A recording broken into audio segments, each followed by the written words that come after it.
Good morning and welcome to Cawfeetawk. So my girlfriend calls me and tells me she met this guy. And she's telling me about the courtship. And she says, the only thing is, if I'm upset or something's bothering me or if something happened during my day, he doesn't really engage or respond. And I thought, okay, well, that's an issue. What do you mean? She's like, well, I don't know. When things are good, and I'm okay, things are great. But if I'm like going through a hard time or having an issue at work, or if I'm just having a bad day, he doesn't like connect with me about it.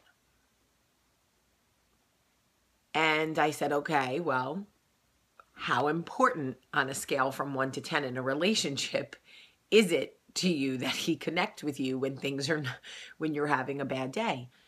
She was like, well, I'm not really going to worry about it because everything else is so good. And I mean, look at you and Michael. I go, what about me and Michael? Well, I mean, you guys made it work and, he didn't really connect with you. And I go, didn't really? Stop. I said, babe, you realize Michael and I have been together like, I don't know, 10 years, 11 years, I don't know how long, a long time. He still doesn't connect with me. Michael is emotionally deficient. I said, you realize that this has been an ongoing issue in our marriage. So when you see it in the beginning, when they show you who they are while you're dating, do not think that because you marry them or 5 years goes by or you give them beautiful babies or you build a beautiful life together, that they will suddenly become emotionally connected to you. I said, so we ended up having like an hour-long conversation. Okay, maybe not an hour, but it felt like an hour. And she was like, wait, so it's still that way? And I'm thinking, where have you been? You've been one of my best friends. You know what my issues are. I'm like, babe, I've told you 100 times. Michael doesn't express or share his own emotion. Okay? There is no part of that man that recognizes an emotional shift in me. Ever.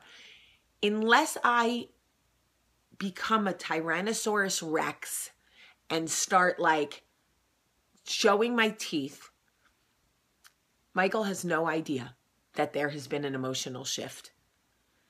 The passive aggressive, like heavy breathing and like slamming things on the counter and shutting doors a little louder to sort of like let your man or woman know that you're frustrated or angry.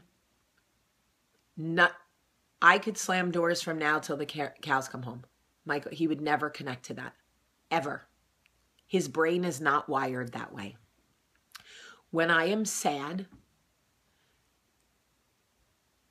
if I get an acknowledgement, it's usually he gets very uncomfortable, first of all, with emotion. Okay?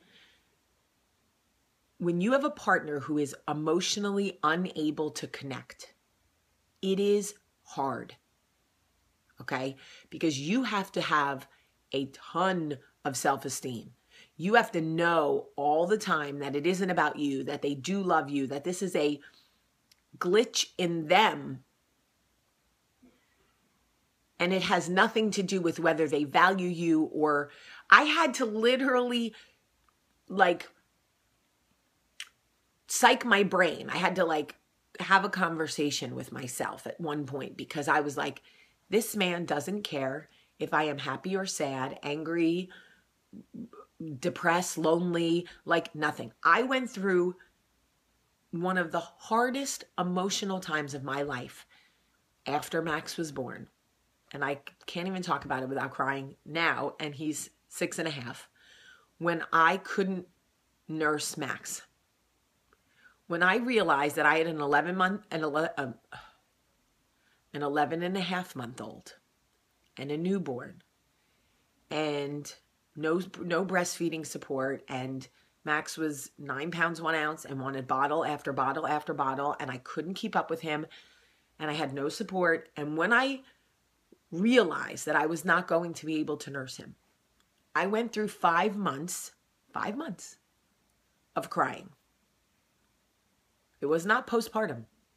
I was not depressed. I loved my baby. I connected with Max. I was fine with Olivia. It was different. I was mourning something that I wanted for me and my child. My husband saw me cry every day and never, ever started a conversation about it.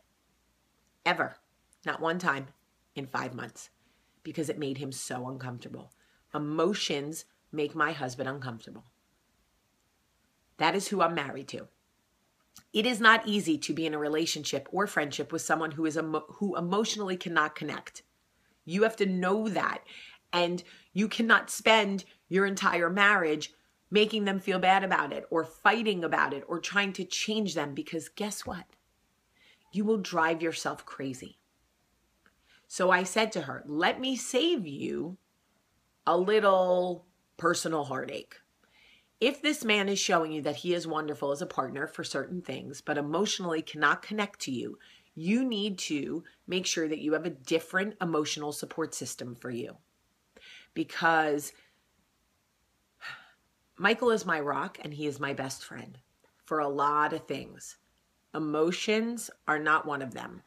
When my emotions are running high, when I am frustrated, when I am sad, when I am angry, when I miss my dad, when I feel like a failure as a mom, whatever it is, I would get a better reaction talking to this chair than I would my husband. Chair, I'm so sad. Oh, you have nothing to say? You're just going to sit there and be a chair? Okay, thanks.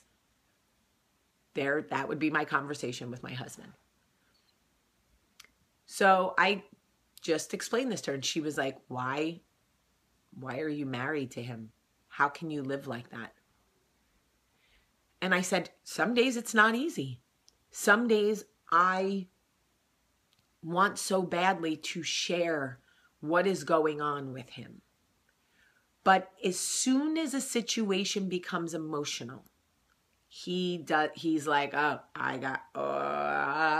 what do I do? She's talking about emotion. I should just look at the ceiling. Oh, maybe she won't notice I'm here. Really? I see you, dude. It is not easy. The other thing is, when they're not comfortable with their own emotions, they don't even recognize emotions in other people. Did you ever notice that? And people go, oh, it's because he's a man. No, like my brother gets it. I watch my brother with his girlfriend, and I watch him. He's very attentive emotionally. He's in tune with her. Maybe it's because my dad died when he was 10 and he was raised by essentially 4 moms, but whatever.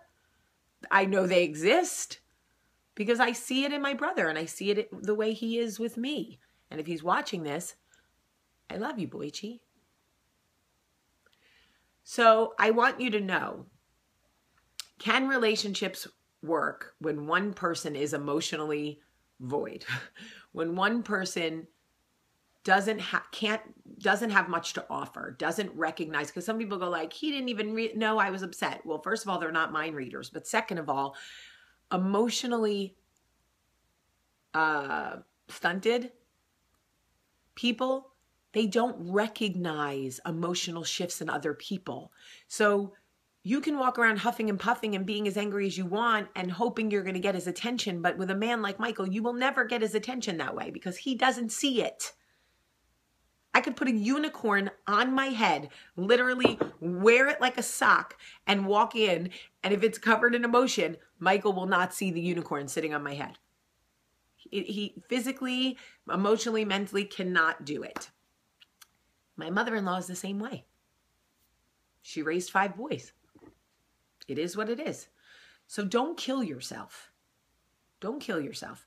Surround yourself with a great emotional support team.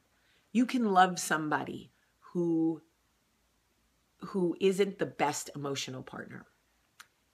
if you love them for who they are and don't try to change them, and understand that that is just not their strength in the relationship. That is just not where they are going to excel. Don't set them up for failure. Don't make them feel bad, because you'll drive everybody crazy.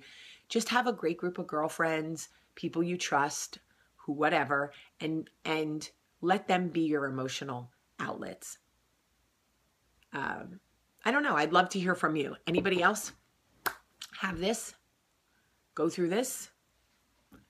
I love you today. It's hump day, hump day, hump day.